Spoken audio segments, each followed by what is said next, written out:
Hello, hello, hey, sweet people. It's Foster from Inglês no Rádio. I am here with... Alexia Souza, also from Inglês no Rádio. Yes, we are on the same team. So today we have a really good question from one of our students in Sound School. So something we do in Sound School, we have these Ask Me Anything sessions where it's exactly what it sounds like. You can ask us anything. And because we currently do not have available spaces in Sound School, we thought we should share a little bit of the love. And Yes. answer some questions live on the show. And it's always good to share knowledge. Yes. Yes, knowledge is The key.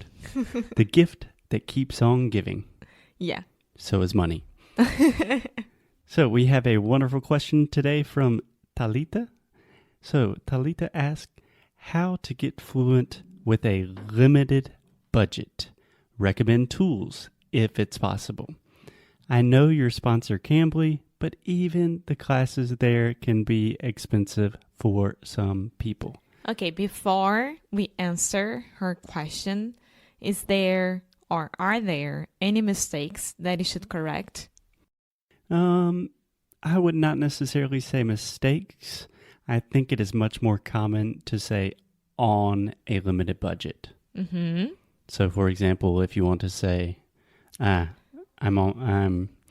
going on vacation, but I'm on a budget. Okay, on a budget. Yeah. Or on a limited budget. Same thing. Means you don't have that much money to spend. And I'm going out, but I'm on limited budget, right? Yeah, you could say a limited budget or just on a budget. On a budget. Yeah, that Okay. means you're trying to save money. But apart from that, the grammar is great. This is an excellent question. So I think the first thing we need to talk about is our sponsor, Cambly. So in general, Cambly is very, very affordable, especially compared to traditional language schools or private classes or something like that. With that said, I totally understand that a lot of people still cannot afford that. Yeah, which is normal, of course. Yeah. Yeah, times are tough. You have to save money. You can't be spending money on English classes online all the time. I totally understand that. I would recommend with Cambly, they have a lot of different plans and you could do the absolute minimum. So let's imagine one 15-minute class per week. Yes, at least you are talking 15 minutes and you are like practicing what you studied by yourself during that week. Yeah, so 15 minutes per week. I don't know exactly how much this would cost on Cambly. I imagine not much, but just having that routine. First, you get 15 minutes with a native speaker. That's awesome. But it also just keeps your motivation going because you are going to think about, okay, I have a class today. Maybe I need to study. And then after your class, you're going to think about how was the class. They record the classes on Cambly, so you're going to review. It just gives you a lot more motivation. Yeah, but we do have other options, right? Mm-hmm. And was my other okay? It was okay. Okay, let's just keep doing this until it... So, Alexia, my beloved girlfriend, is having a lot of difficulties with the schwa sound, o som do schwa. This is like playing Mario, like video game. Each phase is a new sound, and the sound that I didn't have any problem with, for no reason at all, it appears to me as a new problem. And I hate that. Yeah. And I used to love playing Mario. So It's a work in progress.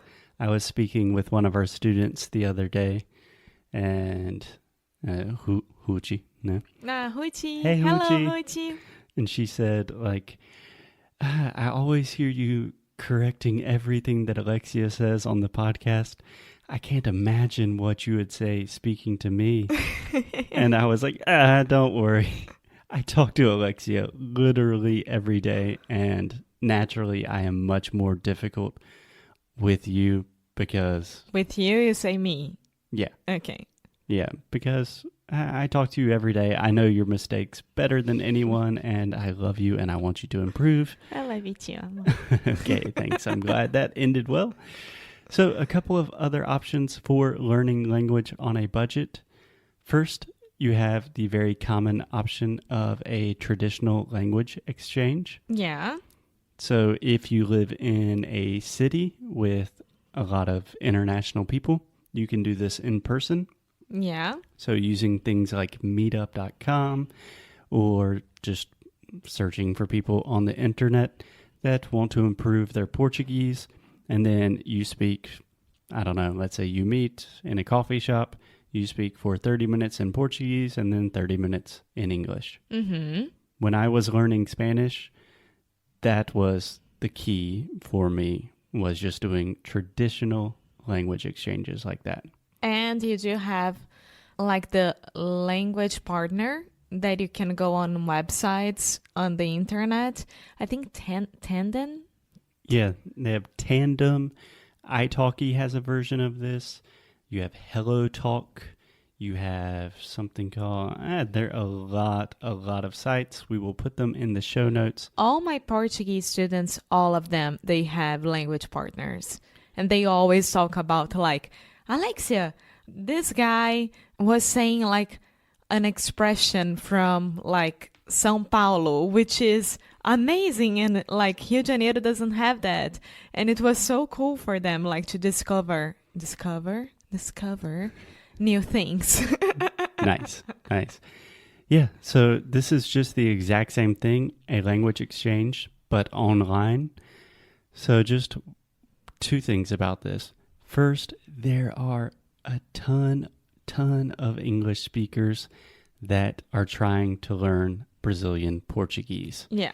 So you can exchange your Portuguese and they will be more than happy to speak with you in English. For sure. For sure. With that said, most language exchanges can be a little bit complicated because maybe you have different levels, or maybe your partner just wants to speak all of the time in Portuguese and you don't have the chance to practice your English. It's just like going on Tinder and giving a match, maybe. Like swipe right and then maybe you have a match and it's good for you. Maybe not, but you never know. That is exactly my point. If you want to do free language exchanges online, you are probably going to have to do at least like 5 or 6 to really find a partner that you just have a good connection with, you have similar levels, and when you find that person, then you're good to go. But the best way of doing it is the way that we found Camila, our new friend here from Porto. Hello, Camila. Hey, Camila. I don't know if she's listening. I think so. So this is a relatively new idea for me, even though if you really think about it, it's like the oldest idea in the world. But a traditional language exchange, you are exchanging languages, right? But we met a very nice girl named Camila here in Porto, and she is a yoga teacher. And she works in the same co-working as us. She's Brazilian. She's Brazilian from Rio, Carioca. And when she recognized, oh, I'm an English teacher, she said, I'm interested in English classes. And then I recognized, oh, she's a yoga teacher. I'm interested in yoga classes. So I said, hey, Camila, what do you think about this? I teach you English. You teach me yoga. We can do yoga classes in English. I don't care. Just teach me yoga and I will do whatever you want. And it's amazing. Yeah. So if you can find someone that can help you out with that, like exchanging experiences and what are you good at and what he's good at, life is perfect. Yes. So the moral of the story, a lot of people want to learn things in the world, right?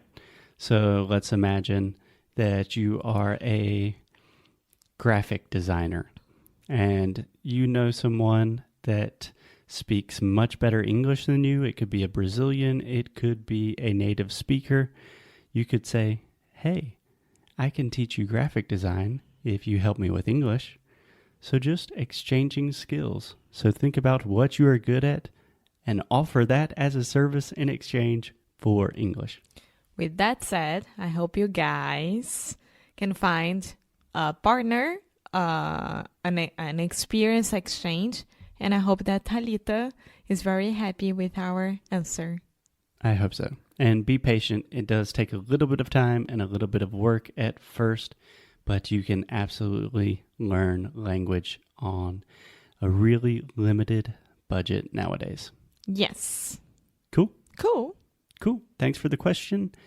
Keep up the good fight and lose well. We are not saying that enough nowadays. We have to. Say it.